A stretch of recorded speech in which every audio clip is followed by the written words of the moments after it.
Lo se sai tu nei tau. Ia te o manuia, so alo nei tau, ia me se whaile so ia nua whaatastasi tato pokala me nei tau. Ia ila lo whamalanga le to maulangi au ki sau ila e mauru uru timu i whafu. Le wha malu nei tau. Le wha malu ia. Le sa timu voi po an po, se melwa ve au. Ia. Whaalonga ku ia.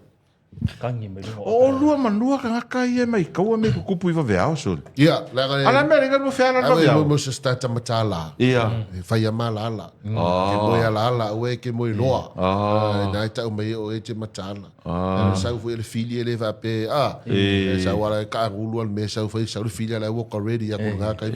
Sau fui kingo ala walk already ya ko kingo. Esi ke me lai fa perga kara ka ngulu ia lai ala mai maka. Ngade pa ia kwaro me ke pa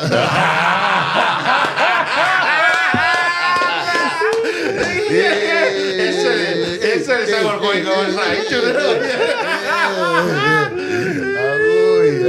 sai tu alo se mo manuia nei ta o fo le lo fa malanga le yo le ri ia o man ka ko sa ia lai watu sananga ia lai manuia faftai lai manuia tatu company ia ai lo moli malia lo fa ngai ele tau tatu tamai tai porsilia fiunga toto lia to filau ia me se foisionali ia to tangalo au momenga wai le malmal pa ia sta to no lo fa fonga mai mo mai le tu la taiau ia e fata lo fa to i fo il pa ia man mal sta to no fa pena na fa tasi mai tato po kalami lo fa fonga mai mo mai so se tu la ver tato ni lo lang o tu din mai ia masalo la mata mai temini ia awa fo ia ni falawiloa mani news watu nunga tato ala leo 685 radio nunga tato Facebook live ia me se fo itoto ala leo le tato 685 ia e fatalo fatu fo ia urua malo le so fo manu malo fo fo la manu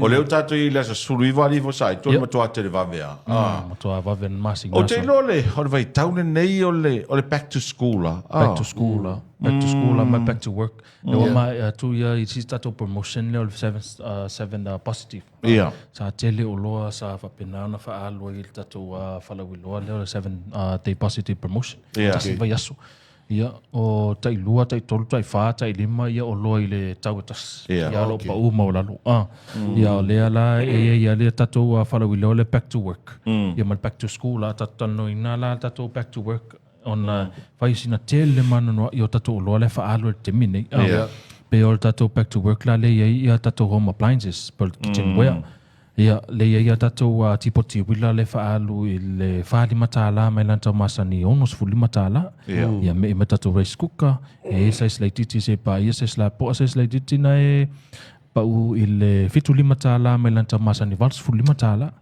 ia sai sfia lolo valu lima na pa u wai mai lanta masani ivas fu li matala ia mai sai sla po na pa u le iva lima mai lanta masani se lau se fu tala mo foi tato ona umu mata fifa ia o vengi na na fa alu kesi na fa alu kesi e afe se lauli masfuluna pa uai mai na tala fe unga le ko nga o nga umunga pe so ol pawa ta ole wa le sa nga fa ta welo nga umu wila e pe so ol pawa wa fa ngola ngole wila o me ala ia i ol fa ko nga umu kes ko fo yer kes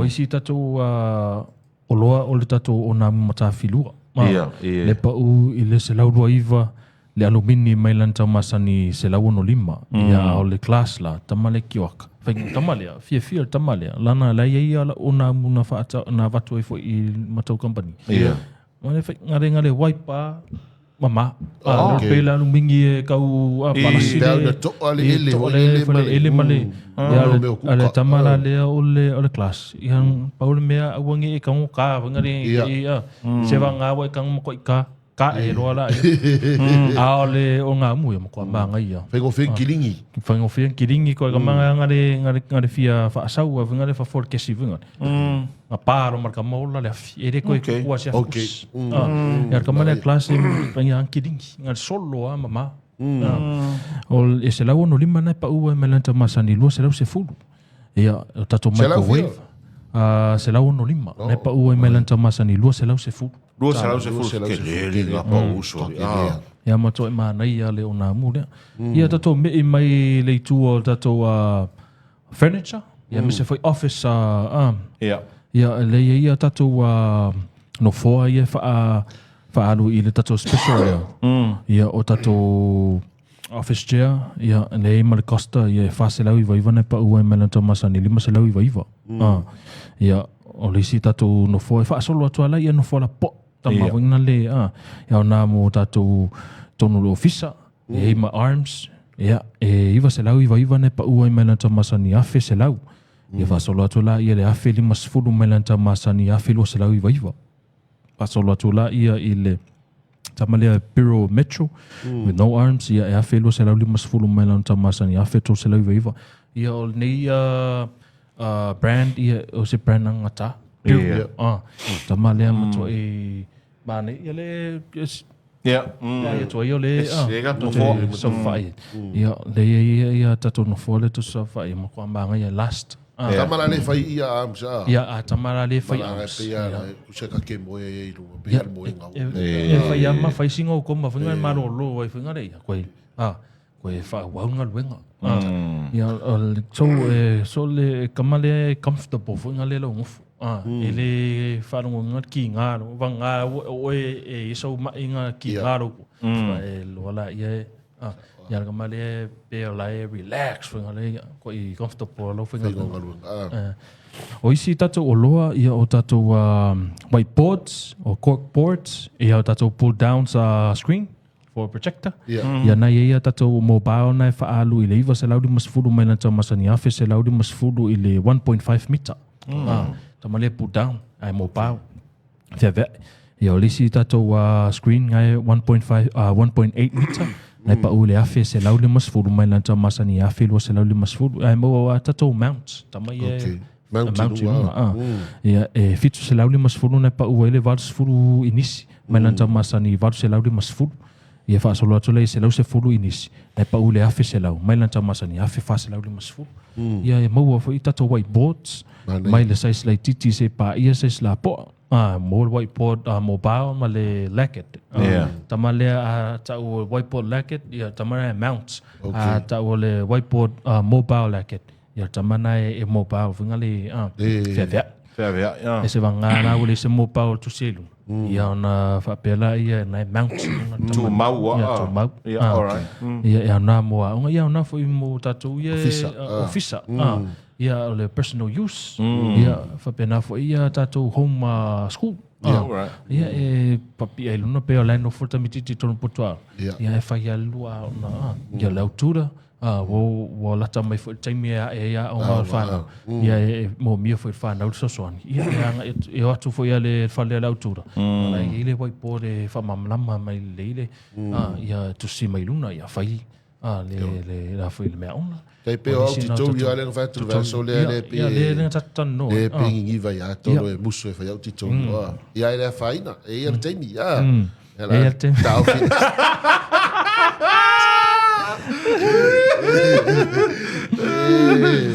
o le whiteboard a ti tau yo ai pe o me a le na facility a ia pe o le muso to le fa ti tau yo mo nei tamai ia le musu o tele musu e fa te tau le mea le pe o le tala le a te. Tala noi le mea warka lasi o le olanga. Tala noi le mea warka lasi o le olanga. Sa ina le kala ga to. O ke le musu e feo ti to.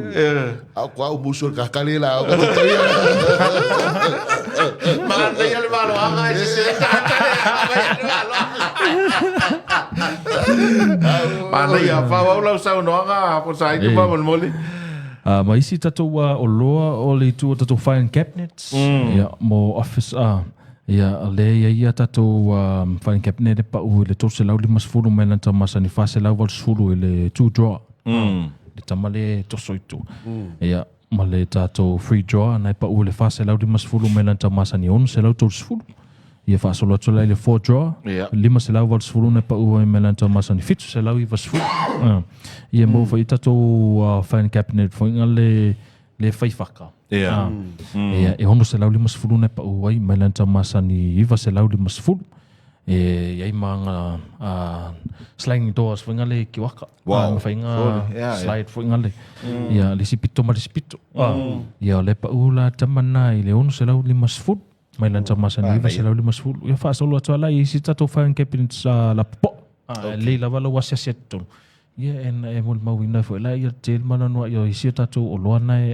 a ofisa pele ka ka mga makaku pe o ka le tato fa lo le te tolu tai fa lo le package pa lo sa wa tasia lo lo terminate wa mon to fo ia no fa so fo le tato 70 positive promotion le sa tai tolu tai lima tai fa ia o lo tato ia promotion e special tamana ia la to tai tolu tai fa ia tau tas ia le tato promotionale ia tai tasi ia ke I vo ia le lisimasinga woso aku ka mai kai lima kai e no te tonu o tōri si company o le e leadinga mea ia kau whalawiloa na wingo la talanga a o le I uma so fia wa levonga out mo le back to school a mai tau nei foi lai Salo le si whalawiloa le la lata ona e leo te mamao ai whasalau mai Ssab o le whamati o le whamati ia saulo le whamati ia wango so o mai le Mother State ia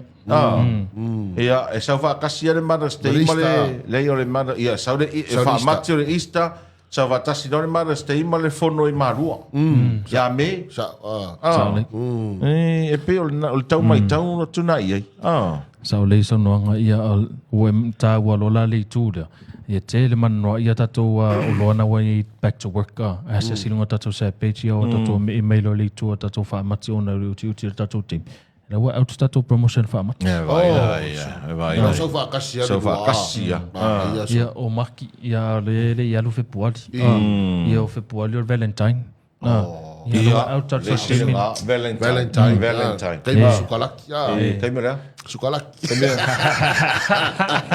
Fra Rosa ma mau ale mas Valentine mas sukalaki se mau ale Valentine kai mi ole rofa ale lau ka mai ka o la wa Valentine o sukalaki ia o Valentine ka mai kiki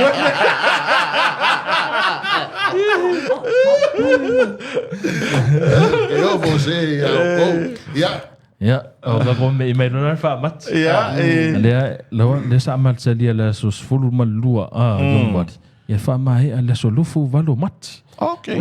Tele la varta mi la varta pena ia la selin. Ja, ol fa mat patino lava o le e fakasa ja. Ja, la fa mat le metis. Ja. Ele fa pitola tato promotion. Ya nga va ya tato. Ya le ya malo tato tunu. Ya nga va fo ya nga lo ma tunu ma fa na le tato online service. Ya piki level nik. O tato o lo la le fa aloi. Le tu tato brand le Western House mai America. Ye te le mana no ia tato o lo na fa aloi per rice cooker, kitchenware, rice cooker o le toaster. Ia fa pena fo tato fo slice toaster le Western House e se lau iwa nei pa ua melanta masani lua se lau luas fulu ia le tato 2 slice toaster ia nei lima balu nei pa ua melanta masani onus fulu lima tato sandwich maker po le masini le no se flank sauce ia e lima fulu iwa tala nei pa ua melanta masani fitu lima tala mo fo ia tato blender Western House ia iwa fulu iwa talana pa ua mena ta masan se lau luas fulu ia lisi tato blender o personal blender ta malea per size le fanu fo ngale luarita ia pe tasilita le te leo le blender le ia blender we fola ia fa na ta mafaya ta o personal blender le e onus fulu lima talana pa ua mena ta masan fitu lima tala o tato tipoti wila mo ia tato coffee maker se lau dua iwa nei pa ua imela ta masani se lau fa iwa coffee maker le sa ai tonu ia coffee venga ia nga mix ala ia na ia blend ia sa wala ia la lo le coffee venga le kongo le kipoki ia lo ale le pen coffee a pengula na ngo foi lunga ana o sa la lo le coffee venga le okay so le tato coffee maker la na pa ua se lau iwa kala go ke ia coffee sisi ke aga be so na pe coffee eu lo que va pe a uia o le coffee sisi ke eu ia lo pe coffee ko Ese vai ko nga kofe. Anga me pele kofe asa le pele. Lo inga ku ngere kofe le wa mai. Kofe ko ngale ka kofe. Sa. Kama kong wale ka kofe. Wala nga fa ka mo Ssab. Ba lo ilunga le pen kofe sa u ya lo le a. Ba mole mole. Ba mole. Voilà ça. Et c'est bien plein de coffee mix. Ma fai venga sai vai con kamar. Coffee mix. Ia, voi tato electric pressure cooker. Tamale ma fai on kai lo alisa ia cooker foi lo skill. Lo prime beef. Vai con kamar le ya e velar kamar. Sale mele wo ingi. Kusawa. Wei umama singi ma me fai ngaruenga fai ya nga senga. Sa orele. Wale ko yese me vole lo ko ro ko sa eu. Ia pole har ko inga fai nga le ko ko kongu. Alu ala ia. Ia pe vai al kofe. Ia. Pe mo fai la kofe fa kal ke mi sei ka u alu la ki ya pe kofe. Ia le usa gol kamale alu el gol pe kofe Ai sa wa ngal vai.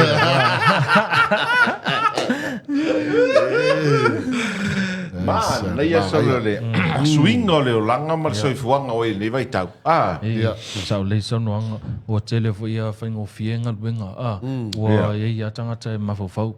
Ia afa peo se sa pelu wenga le kela ko sa sai le Ia mangkuala sa ki ngaru ka wa. E manga ia exercise. Ia o ia foi la kamanga ngare fa aula kamanga ki liafi. Yo. Mas se me que pala au voi. Pala au. Ba wala si le ka wa ku wala sai. E se ko me fai ko AI. AI. Ele wala ko ki. Awera ka ko ka computer ngani. Ka lai for ka o ka wala voi. Se fe be asa kai ko fe.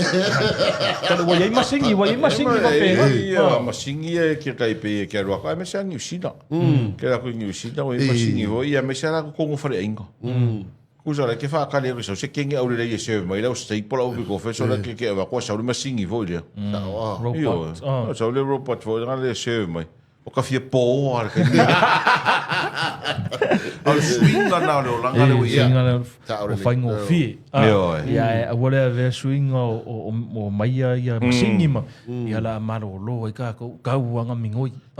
Ya wa pe o swing le we ni langa le se man power. Wale ni ngaruwe ngā tangata. Ia. Wa whao mai e masini ngaruwe ngā tangata. So le whau ka ko masing. Ia awale i manpower ngare la take over. Take over e masingi manpower. Ia e power me ia whamarosi ka ko. Marosi ka ko whawai vai o le i ka ko masingi e ka ki exercise i whafu. Ia peo tato wara plasta i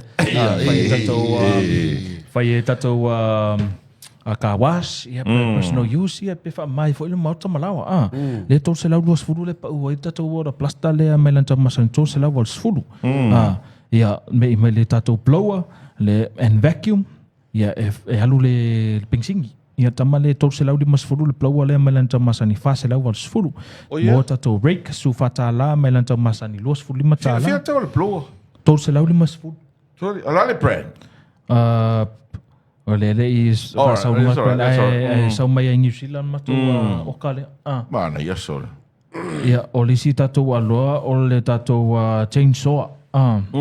Ia e tol se lau val sfuru le pa uaile tamale melan tamasani fa se lau ono sfuru. Ia ole tatu blower lea and vacuum li situ ainga lea. Ia. E afe se lau iwa ne pa uai melan tamasani afe tol se lau iwa. Tamala po alea. Oli si tatu oloa tatu fanga vau. Fitu iwa tāla ne pa uai mai lantau masani se laurua 5 tāla e onga mo au whaiwhau toanga. Nale brand o tātou whakama? O le Ssab. O le tu se nua Ssab. Ia, pe on whai atu. Fitu iwa tāla? Fitu iwa tāla.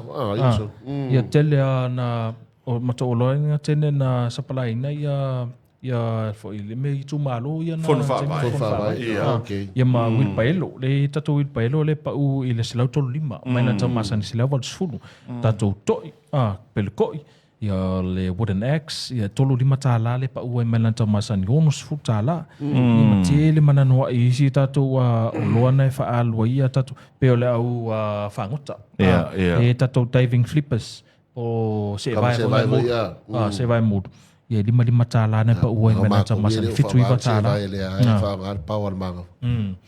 ia malo tele lava i sta tolu ole melo choma to watu le anga i Ssab le te pian tatra no vole sta ole wa anga i Ssab le wa anga i me ia tau hardware ia o loa i e fa nga ina i mo fatoanga so one stop shop yo o ko nga nga no o ia mo le anga i lumana i la crow la vale le Ssab fa tawina i o lo ese nei wa o le tele fo o fa o lo le tu la te fa tawina le same product o le ati pa fo nei la lo le tau ma le lei il feeling tanga tele so at the end of the day e benefiti tanga tala tele le community o no ta inga na tato company e fai promotion sia i fai ona benefiti o mai tato le no ta inga na le fionga toto di ele o no finale e atu e nau e atu tangata fa tau mele o loa ala pa u e ma fai ngo mau o mai tato pe pe me ele mana ele tai tau mai tau atu la tasi ale me tau atu fe la ta fa tau instead o mele o ku fa ka ulea sa ko fa ola ko su ku ka paka ia wai pe fo le fidi anga ngi wai ka ko o le su ka paka va pe kasi ale me paka la ka vale kasi me fe fa ka o ko so le ka vale o ka le fa fa faingo fie se vanga wo fie ki nga o so koi ala wo ala ma fofo ka se o fa lo fial wo a fial pe asi fa lo pe a le no ta inga na tato ia tas ya le afo le fa lo mo umaya mo umaya ia o lo fa pena no tau sa ilia ni vai tau tong ta se fuanga ia le tato promotion si te sila ia ma fai lo fa tau i tato o loia fa pa ula tau te le mana no i tato promotions pauan mea le asiasi lunga tato telefoni pe te matamata ne lunga tato TV ads pe te falonglong mai fo tato pokalam alo fa pena no fa so atu fo ia inisi fo tato falawilo o se fa so atu na ni tai so alo ia me se felu se anu